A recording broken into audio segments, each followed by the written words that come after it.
My name is Mackenzie Green. I am currently the VP of Social for Who What Wear, Click Brands. Thanks to a wonderful acquisition by Future Media, I also have the pleasure of not only overseeing the social strategy for Who What Wear, but for Marie Claire US and Marie Claire UK as well. David Schweidel. I'm a professor of marketing at Emory University's Goizueta Business School. And for the last decade or so, I've been conducting research on social media, primarily through the lens of how can organizations use social media not only to get their message out, but also to learn about their audience. I know that obviously Instagram's still a top contender in terms of engagement, ROI, lead generation, but it's 2023. Is Instagram dead or still here sticking around?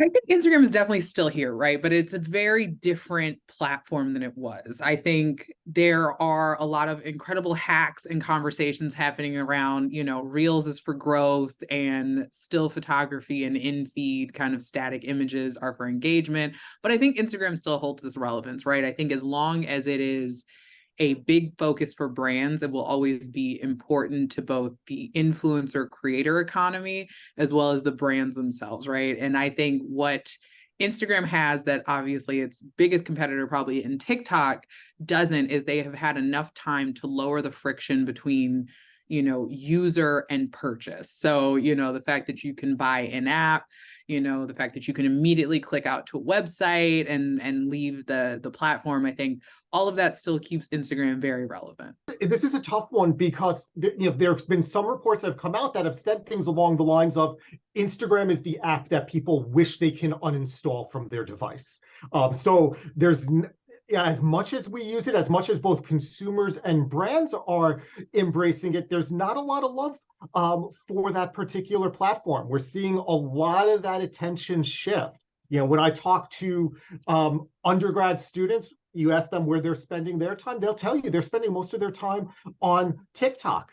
Whereas with an MBA audience, we'll see more of that time being spent on Instagram. And I think what we're starting to see is it play out a little bit like what we saw with Facebook years ago, before Facebook became the place where my parents or my grandparents are on that platform, right? So Facebook kind of was one of the earliest of the popular social media platforms. That's where brands were going. That's where they were putting their resources until that audience started to put their attention elsewhere. And that's where we saw kind of Instagram starting to gain a lot more traction. Now we might be kind of seeing that evolution play out now that Instagram might be the slightly older generation, younger generation skewing toward TikTok. Thank you. And you're beautifully leading into my next follow-up, which was to talk about TikTok, obviously quickly moving up in the ranks in terms of popularity, shifting generationally that attention. Can you talk about the popularity of TikTok and the importance for marketing professionals to be aware of that platform? I have been very big on TikTok being the start of a new way that Gen Z and Gen Alpha search.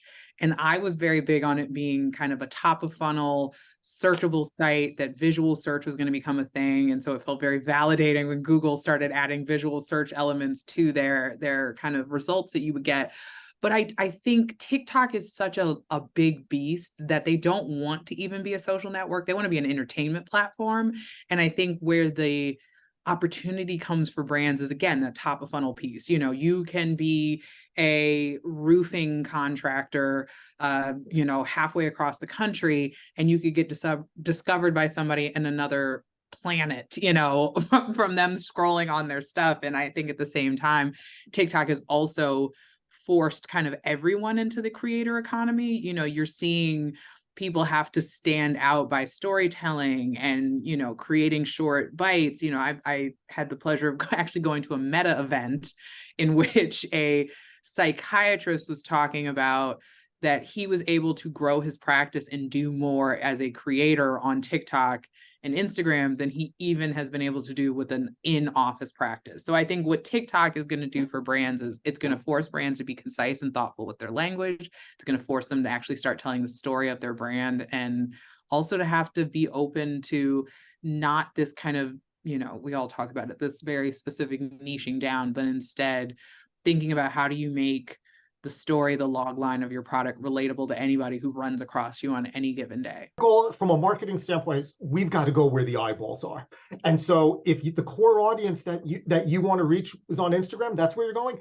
If the core audience that you're looking for is on TikTok, you've got to figure out how to communicate with them on their terms. And what it means with regards to TikTok is it's driven a lot more by the content and by their algorithm. So whereas take a Facebook, Instagram, where you've got to develop those connections, get people to follow you, anyone has the opportunity to go viral on TikTok. It's all based on that content. Talk to me along those same lines. We've seen that shift from photo content to short form video content. Can you expand on that trend, why it's so important to build a following and be aware of the type of content you're producing? I think short form entertainment is the future, right? I think this kind of idea of social entertainment, bite-sized videos. I always say like RIP to Quibi because they were way ahead of their time with these kind of shows that you could get in these quick little 5-minute bites. And I'm like, damn, if they had just come out like 1 month after everybody went into lockdown, they might have been perfectly set.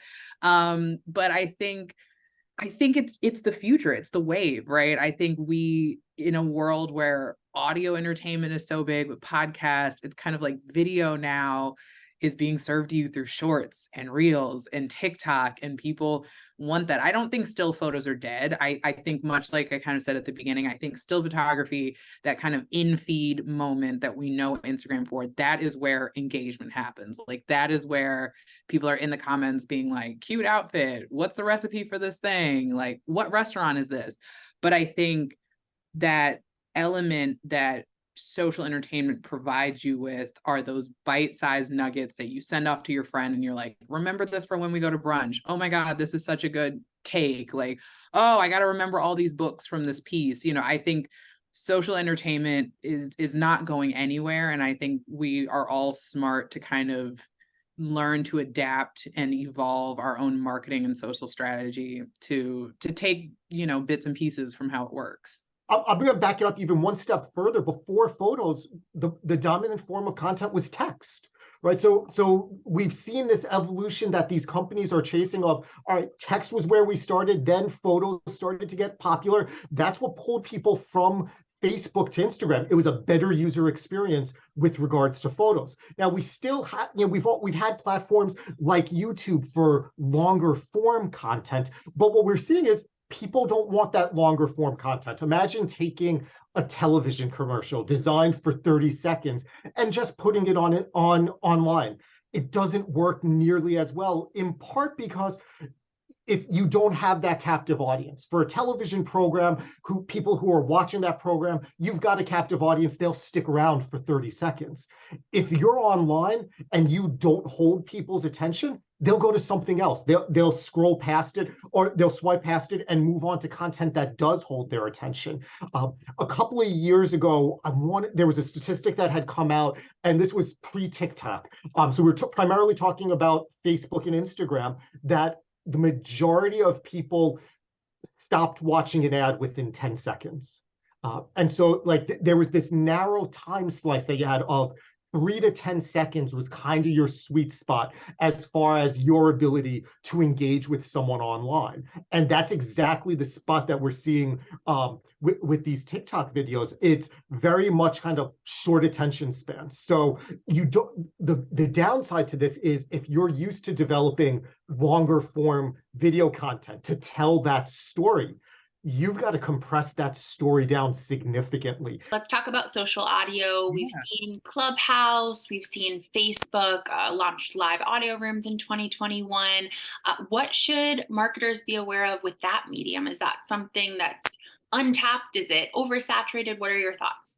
I think it's not oversaturated. I think podcast, which is strange to think that video now has gone short and audio has gone long. But it's like, I look at companies like Amazon and you've got Jeff Bezos backing, kind of internal startups like AMP. You've got, Spotify investing even more into different podcasts. I think audio is here to stay.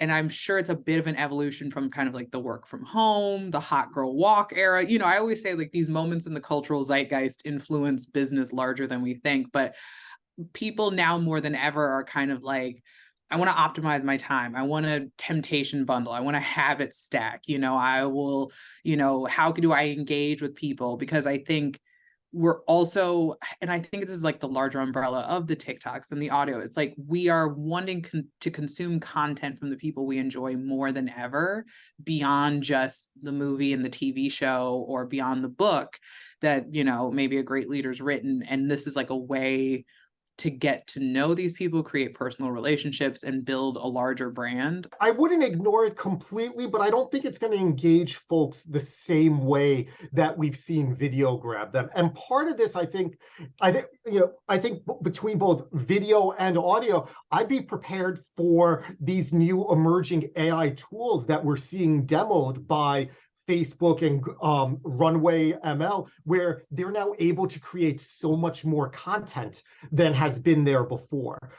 With video, there's the ability to engage people with both the visual content as well as that complementary audio track, right? If you think about some of the iconic movie scenes, whether it's Jaws, Jurassic Park, Star Wars, it's the combination of both the imagery as well as that underlying audio that's going along with it. I think it's going to be a challenge for audio on its own to compete with that for people's attention.